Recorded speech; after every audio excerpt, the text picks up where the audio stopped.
Hi, my name is Mary, and today we're going to talk about the waste yarn method tubular cast on. This is a very neat and stretchy method that is used in a lot of our older patterns in our library, and while there are a number of variations, most of them start out in a similar way, which I'm going to show you here, so that you can get a sense for the motions and apply them to the specific directions in the pattern you're working. The main steps of this method are an initial cast on of about half your stitches using waste yarn, which will later be removed, then a foundation row and an increase row using your working yarn, then finally tubular rows to reinforce the edge and make it clean, stretchy, and rounded. This tubular cast on method can be used for either 1x1 or 2x2 rib arrangements. The 2x2 tubular cast on starts in a 1x1 arrangement, the same as for 1x1 rib. And then after the initial steps, you will rearrange your stitches into 2x2 ribbing. Note that this cast on is typically worked on a needle size or two smaller than the ribbing following it to keep the edge from flaring. So you'll start by using waste yarn to cast on a certain number of stitches depending on the final number of stitches you want to end up with.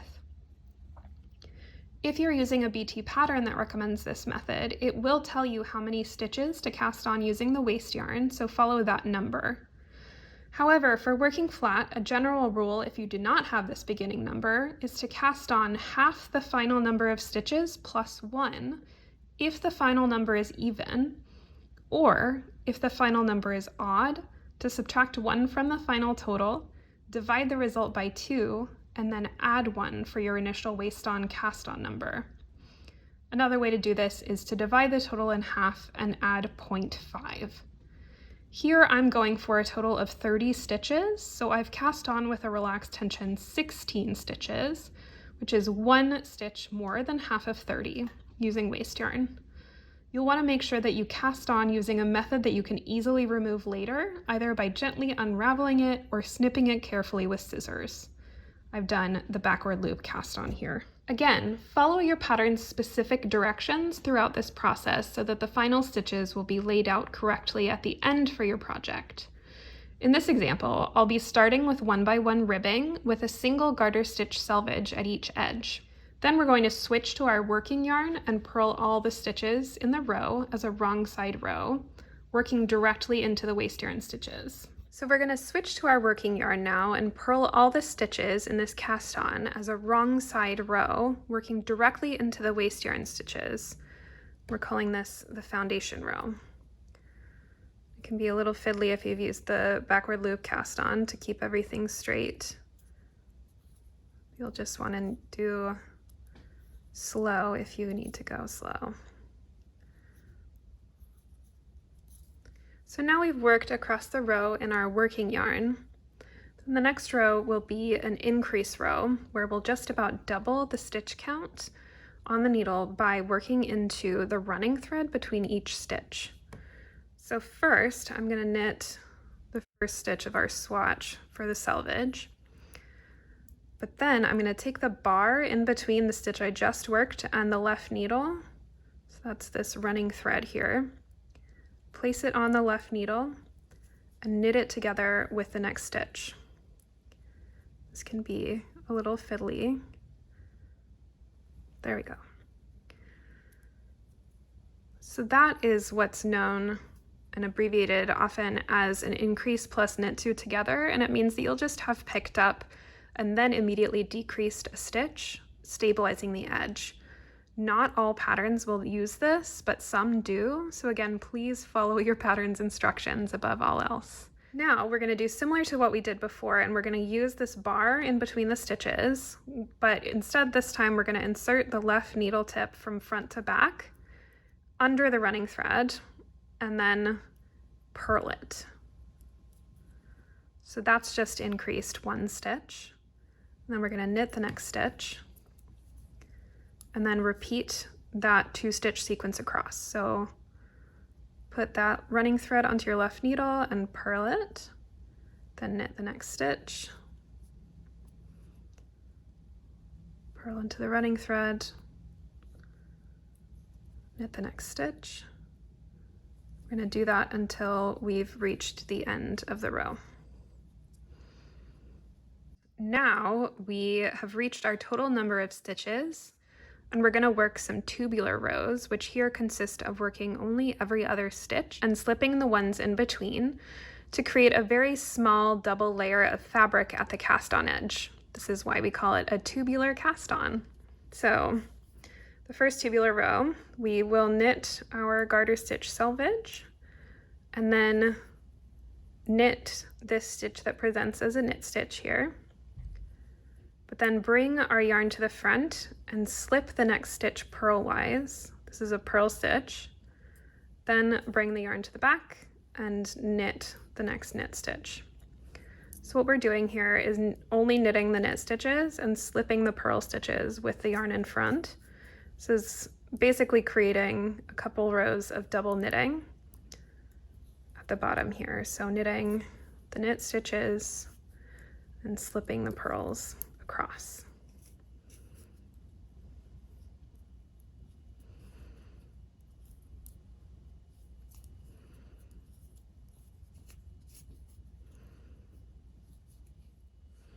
So that's our first tubular row worked, and then we're going to do another one pretty much the same. So knitting our selvage stitches, but then knitting the knit stitches and slipping what present as the purl stitches. So basically we're knitting the stitches that were slipped last row and slipping the stitches that were knit last row. So here's a knit, and I'm going to knit it, and then I'm going to slip that purl. You always want to make sure that your yarn is in front when you're slipping stitches, because that creates a bridge in between the two knits to keep them neat and create that double knitting layer. So you can work more tubular rows after this if you'd like, following your pattern instructions as necessary. I'm going to work one more row here, the same as the first tubular row. So at this point, now that you've worked your tubular rows, you can remove the waste yarn from your tubular edge at any time by carefully snipping with scissors and unraveling it. However, we recommend that you wait until you've worked 1 to 2 inches or 2.5 to 5 centimeters of fabric before removing the waste yarn. During this process, make sure to avoid accidentally cutting any of your working yarn. So if you're working in a 1x1 ribbing arrangement, you've finished your cast on and can move on with the piece. However, if you're working in a 2x2 arrangement, there are a couple more steps to get your stitches where they need to be going forward. So I'm going to go ahead and show you those steps. So if you're using this cast on for 2x2 ribbing, you will work the same as for 1x1 ribbing up through the tubular rows, but then you're going to rearrange your stitches so that they're in a 2x2 rib arrangement with the help of a cable needle. This is easiest to do using a circular needle so that you can slide your stitches back to start working again once you're done. Note that you will not use your working yarn when you do the rearrangement, and all stitches will be slipped purlwise. So here I've got my cable needle. I'm going to slip the first stitch from the left to the right needle purlwise, and then slip one to my cable needle.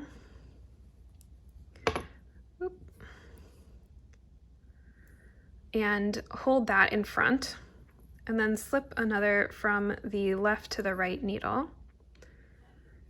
and then slip one from the cable needle back to the right needle. To the right needle, not to the left needle. And then slip 2 stitches in a row from the left to the right needle, and then repeat that sequence again. So I'm going to slip one to the cable needle and hold it in front, and then slip another stitch from the left to the right needle, then transfer that stitch from the cable needle to the right needle, and then slip the next 2 stitches as normal. Now you can already see that this is going to a 2x2 arrangement rather than 1x1. So we'll do this all the way across. Slip to the front with the cable needle, then slip the next one, transfer the stitches from the cable needle to the right needle, then slip 2. This rearranging row might be varied depending on the arrangement of your stitches in your project. So just note that we are just trying to get the knit stitches together and the purl stitches together.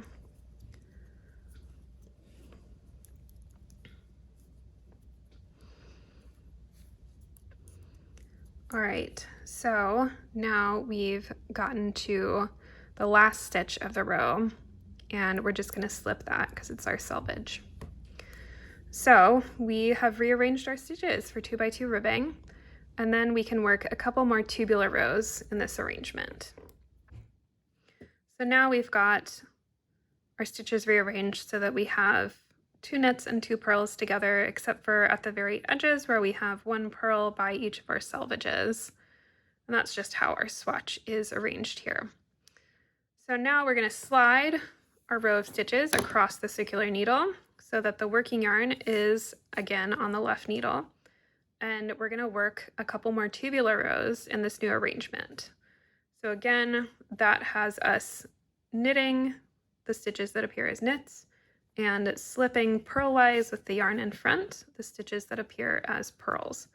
So we got our selvage that we're going to knit, and then we will put the yarn in front and slip that 1 purl stitch, bring the yarn to the back and knit these 2 knit stitches, then slip the 2 purl stitches together like this with the yarn in front, knit the 2 knit stitches, slip the next 2 purls,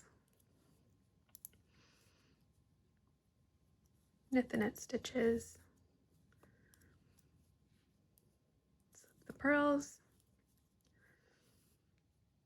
So that's our first 2x2 tubular row, and then I'm going to work 1 more.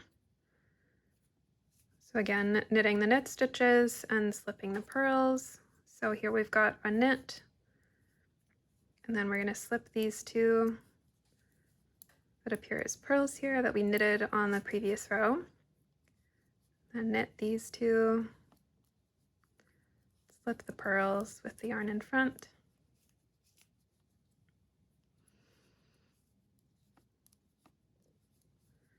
this creates a really nice sturdy edge. All right, so now you're done and ready to start working in earnest on your piece. And again, you can remove the waste yarn whenever you'd like. Here is what that edge looks like for the 1x1 ribbing without the waste yarn in there. You can see it's really nice and round. And then the edge for the 2x2. If you have done a cast on like this with backward loop, you can just pull on one end and the waste yarn will come out, and it's just pulling through each bit. It gets harder the longer the end is. But you can already see being revealed a really nice tubular edge. And it feels a little scary to do this, but know that your edge actually has been anchored and it's not going to unravel. If you use some sort of provisional cast on, you can also just unzip it, but I find it easier to pull out the waste yarn like this. Or you can snip it, it'll be a lot faster. But regardless, after this, you can move on to your ribbing pattern using the needles in your pattern. And there you have it, the waste yarn tubular cast on. Happy knitting!